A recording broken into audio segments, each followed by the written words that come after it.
With Jupiter in Cancer all throughout June 20 to 2026, we're being asked to trust our intuitive nature, our intuitive insights.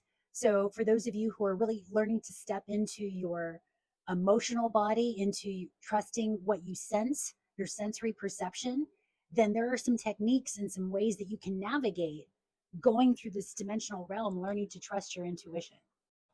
One of the ways that I like to tap in is by looking at numbers. When numbers appear on a clock or on a driver's tag in front of me, like if a car is in front of me and the license in front of me, I'm seeing repeating numbers, then that is a signal for me to know to pay attention to my thoughts because there's things coming up for me to look at.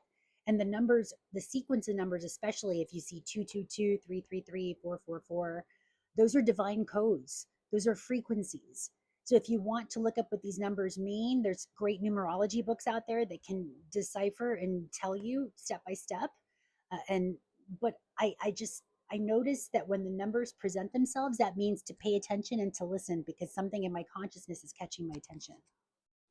Also, when I wake up with songs in my head, or all of a sudden music is playing out of the blue and I don't know where it's coming from, I learn to pay attention to the lyrics because a lot of the times my soul self, my highest version self, is talking to me through the songs, through the language of the words of the songs, the notes that they're playing. It's catching my attention to be looked at, to be, look, there's words, there's messages, coded messages in the song. So pay attention because spirit is always speaking. It's just learning how to listen and decipher what's being said and being open, right? But being grounded with it. So before receiving the signals or the messages, if you want to go outside and ground, put your bare feet on the earth. That way you know that you're really anchoring in and you know you were electrical beings, bioelectrical beings. So you want to make sure you're grounded before you get all the surge of energy and intel so you can get it in a coherent way.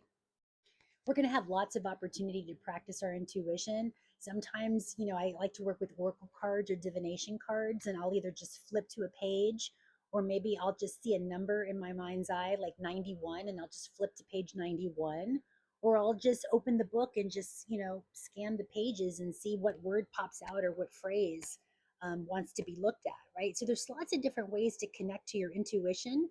With the North Node in Pisces, it's about learning to trust your intuition. And with the South Node in Virgo, it's about understanding that everything is a system, that we are in a system with this thing, and that our intuitive nature is what's going to guide us through these fields of energy that maybe we have never been through before. So, again, Jupiter in Cancer is about trusting yourself, it's about practicing and perhaps taking some, intuitive action. And again, and maybe test yourself, right? Test your own psychic abilities and maybe ask a friend who's also diving into the psychic abilities to see if you can play like, hey, I have a number in my head, can you guess it? Or hey, I'm writing a color down on a piece of paper, what is it?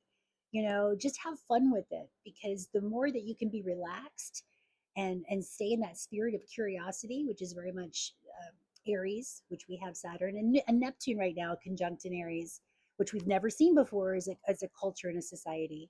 And with Jupiter ingressing into Cancer, it really is about expanding your intuitive knowing, and with Aries being curious, like the heart of the child. You can't get it wrong.